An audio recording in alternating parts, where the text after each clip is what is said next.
Assalamualaikum warahmatullahi wabarakatuh. Semangat pagi. Mudah-mudahan hari ini semuanya selalu sehat dan bahagia lahir batin meski kita masih ada di masa pandemi. Hari ini pertama kali ya kita ketemu dengan saya. Perkenalkan Ibu Nur Hasanah yang akan mengampu mata kuliah kewirausahaan dalam 1 semester ke depan.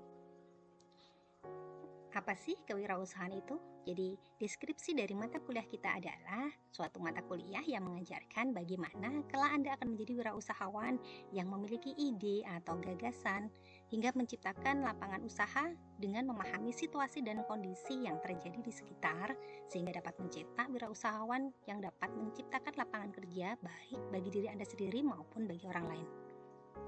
Sedangkan capaian pembelajaran lulusan yang dibebankan mengacu pada Perpres nomor 8 tahun 2012 tentang KKNI serta Permendikbud nomor 3 tahun 2020 dan keputusan Dirjen Pendis tentang SKL dan CPL jenjang sarjana pada PTKI tahun 2018.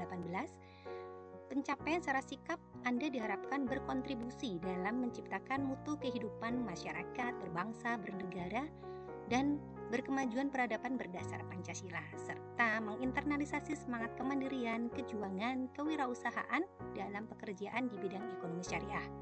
Sedangkan untuk pengetahuan diharapkan Anda mampu menguasai langkah-langkah identifikasi ragam upaya wirausaha yang bercirikan inovasi, kemandirian, berlandaskan etika Islam, keilmuan, profesional, lokal, nasional, dan global, serta diharapkan mampu menguasai proses bisnis, lingkungan bisnis, dan etika bisnis syariah berdasarkan keilmuan ekonomi syariah.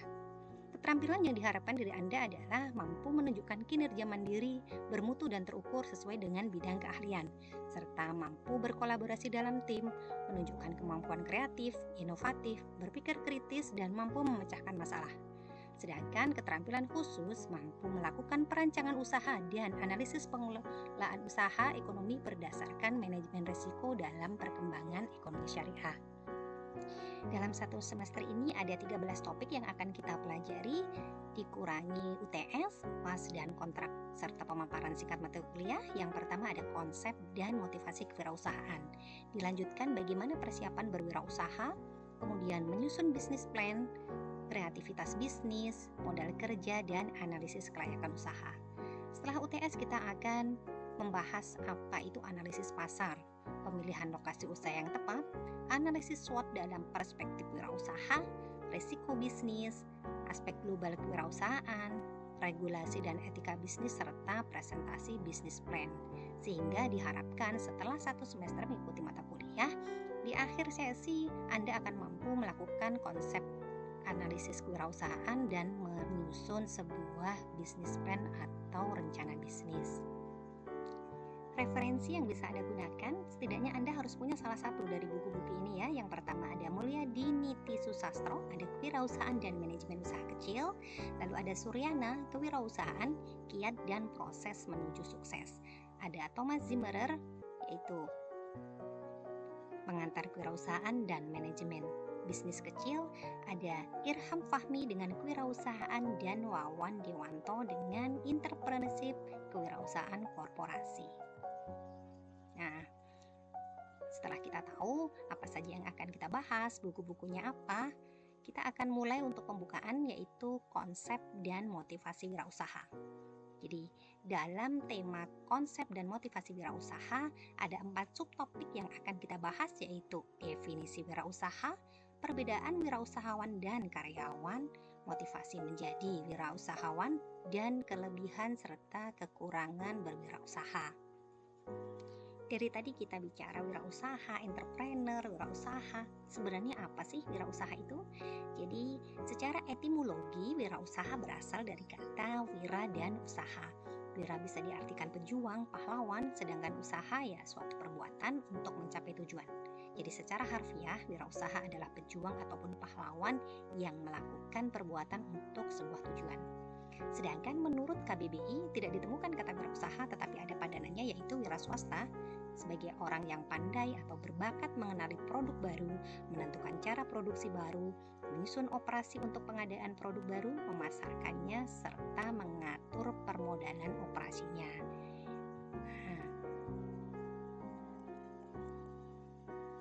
Sedangkan menurut para ahli, saya ambil beberapa, ada banyak sekali, nanti bisa dicari sendiri ya. Menurut Zimmerer, wirausaha adalah proses penerapan kreativitas dan keinovasian dalam memecahkan persoalan serta menemukan peluang untuk memperbaiki kehidupan usaha.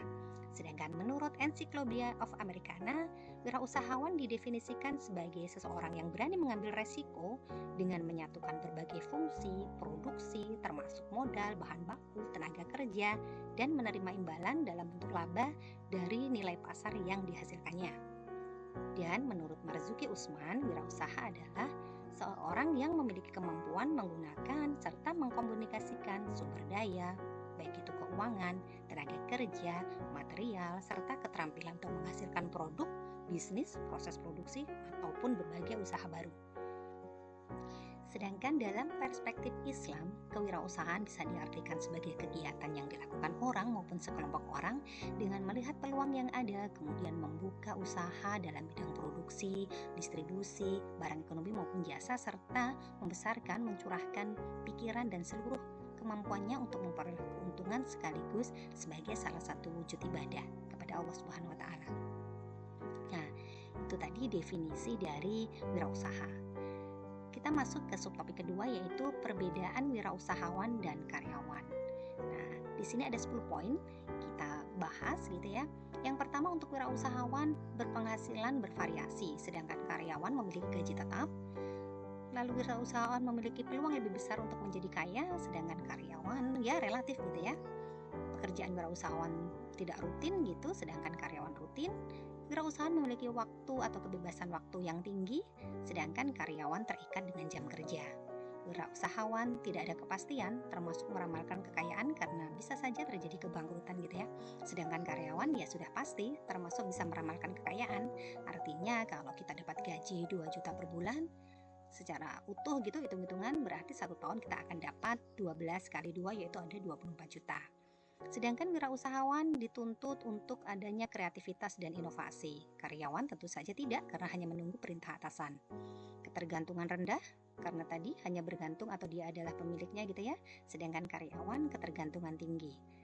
Kemudian wirausahawan memiliki berbagai resiko tinggi, artinya tadi kalau bangkrut bisa saja semua aset hilang dan karyawan tidak.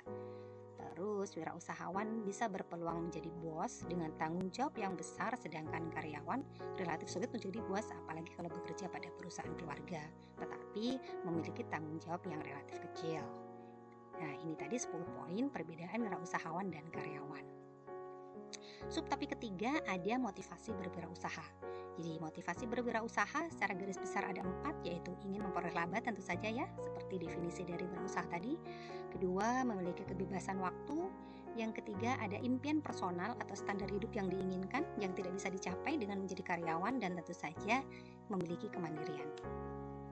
Nah, apa saja keuntungan dan kelemahan wirausahawan? Tentu saja ada beberapa ya, semua aspek itu punya konsekuensi. Semua pekerjaan atau pilihan usaha itu memiliki kelemahan dan keuntungan. Nah, di wirausahawan kita tentu saja mempunyai peluang untuk mencapai tujuan yang diinginkan. Di antaranya 4 tadi ya, yang memotivasi, terbuka peluang untuk mendemonstrasikan potensi kita secara penuh, membuka peluang untuk memperoleh manfaat secara maksimal, lalu bisa membantu usaha masyarakat dengan usaha-usaha konkret karena kita bisa menciptakan lapangan kerja, dan tentu saja berpeluang untuk menjadi bos.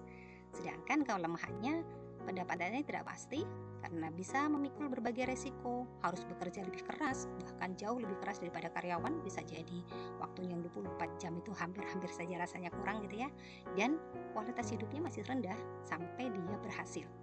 Maka tentu harus berhemat dan dia memiliki tanggung jawab yang besar sebagai pengambilan keputusan.